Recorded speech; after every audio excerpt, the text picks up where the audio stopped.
foco na Bíblia, Atos dos Apóstolos, capítulo 1, verso 15. E naqueles dias, levantando-se Pedro no meio dos discípulos, ora, a multidão junta era de quase 120 pessoas, disse: Homens e irmãos, convinha que se cumprisse a Escritura, que o Espírito Santo predisse pela boca de Davi acerca de Judas, que foi o guia daqueles que prenderam a Jesus, porque foi contado conosco e alcançou sorte nesse ministério. Ora, este adquiriu um campo com o galardão da iniquidade, e precipitando-se, rebentou pelo meio, e todas as suas entranhas se derramaram. E foi notório a todos os que habitam em Jerusalém, de maneira que na sua própria língua esse campo se chama Alcedama, isto é, campo de sangue. Então eu estou aqui de maneira textual, compartilhando com vocês o livro de Atos, e no capítulo 1 ainda, nós estamos no capítulo 1, e aqui a partir do verso 15 agora. Jesus havia subido ao céu, ascendido ao céu, a partir do Monte das Oliveiras, os discípulos voltaram, entraram na cidade de Jerusalém, se reuniram no aposento, e a Bíblia relata que eram quase 120 pessoas, né, aquela assembleia ali reunida. E a partir da morte de Jesus até a descida do Espírito Santo, passaram-se 50 dias. Da ressurreição de Cristo, ou da morte de Cristo, até a sua ascensão, passaram 40 dias. Então agora estava faltando 10 dias a partir da ascensão de Cristo até a descida do Espírito Santo. Então esses 10 dias eles ficaram reunidos nesse cenáculo, ou digo, nesse aposento em Jerusalém. Então, da morte de Jesus até a sua ascensão, 40 dias. Nesses 40 dias ele apareceu aos seus discípulos. A sua ascensão se deu no Monte das Oliveiras. Os discípulos entram na cidade de Jerusalém, se reúnem nesse aposento, cerca de 120, e agora eles vão esperar 10 dias até a descida do Espírito Santo, e algumas coisas ali vão acontecer, né? A princípio, Pedro toma a palavra e ele começa a discorrer a respeito de Judas, porque Pedro estava pensando, olha, éramos 12 apóstolos escolhidos diretamente pelo Senhor Jesus. Agora Judas não está entre nós, então Pedro começou a discorrer sobre essa questão. Ele fala assim: convinha que se cumprisse a Escritura, que pelo Espírito Santo predisse pela boca de Davi acerca de Judas. Judas já existia essa prescrição a respeito dele. Alguém ia atrair Jesus, né?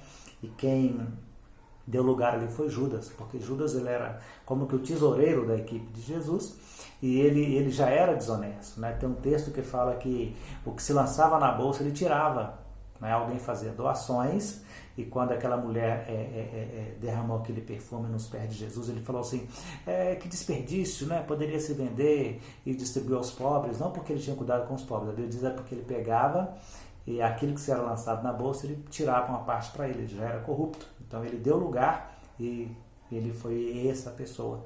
Né? Alguém deveria trair Jesus, e foi justamente Judas, porque o seu coração já era ganancioso. Né?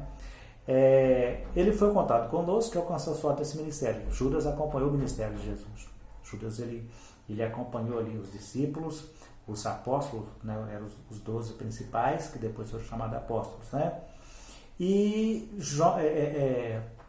Pedro aqui, né, no livro de Atos, capítulo 1, ele está discorrendo a respeito de Judas e fala assim no verso 18: ele adquiriu um campo com o galardão da iniquidade e precipitando-se, rebentou-se pelo meio e todas as suas entranhas derramaram.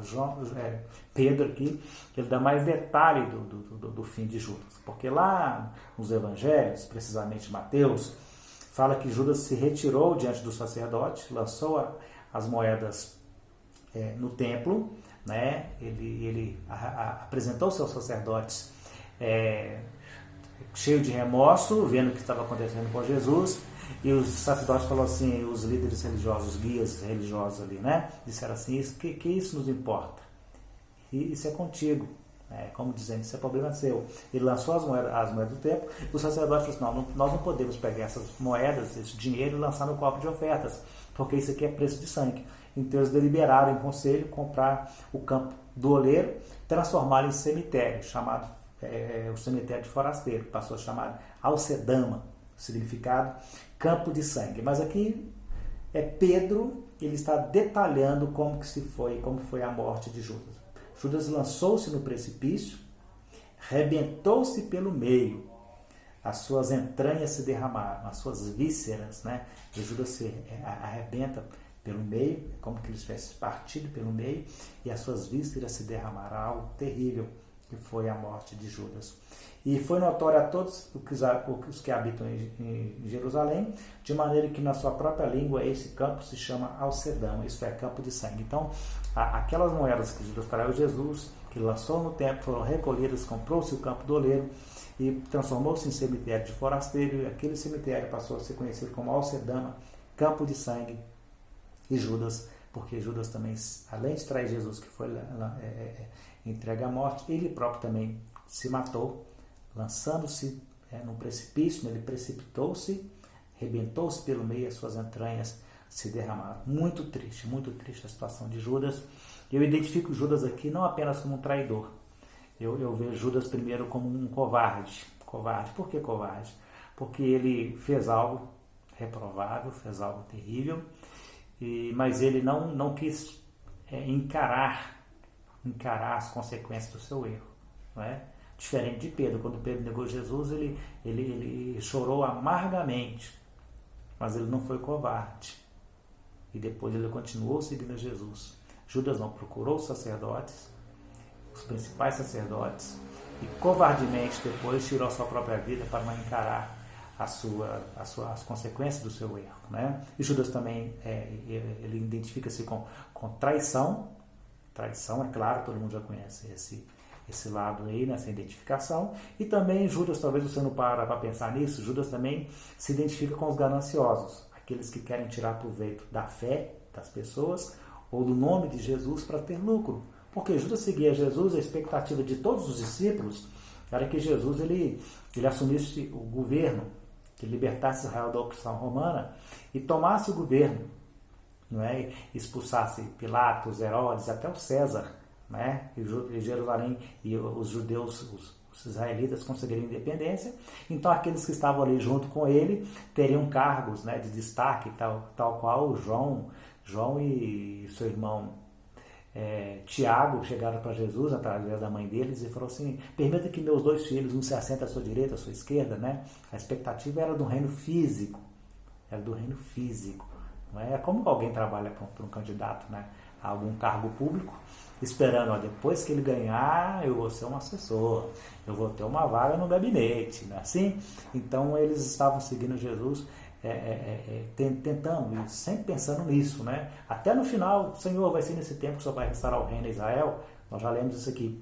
E Judas então viu que não era por esse lado, ele tentou tirar proveito de outra forma, né? Ele entregou Jesus aos inimigos de Jesus, aqueles que procuravam tirar a vida de Jesus, porque eles não queriam prender Jesus no meio das pessoas, no tumulto. Então Judas sabia o local e o horário mais adequado onde eles encontrariam Jesus. Não é?